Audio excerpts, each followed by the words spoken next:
Kitabu cha Yeremia mriango na mrongo miri 8. Vikahana viri zatini. Vikara Nebukadneza mtawala wa Babeli, wamsanya Jekonia mwana Jehoyakimu, mtawala wa Yuda na maofisa na mafundi. Na asanyiku la Yerusalemu na kahirika Babeli.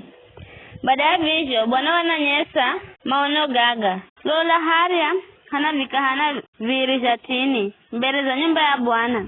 Kikahana kimwenga wele kina tini mbizo sana eretini za kuiva kwanza.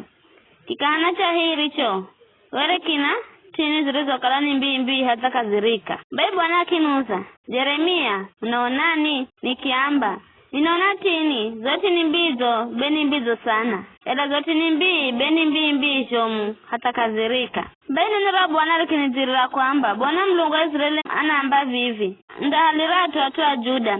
Ndio ambazo hali kahirika nchi ya Kalidayo. Ela tuma halirajo to tini mbizo. Ndatunza hizo ni auje kaize nchi. Ndajenga na sindabanda bule. Ndalaya na ndangola bule. Ndampa moyo kumanya kukala mimindi Bwana. Oma ndakala twangu na mindakala Mlungu wao. Kwani mandani uyira kwa mioyo yao yote. Ela Bwana namba.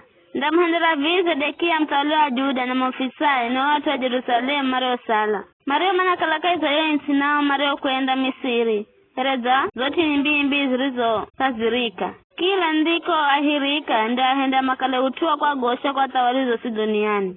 Mavuri makale ndumo, masewe na makale lana. Kize ndahenda malagwe na mushu, mafenanzala na magurani makongo umai, hata magomeka marekeza yo insi. Rio hapa ao na kare yao.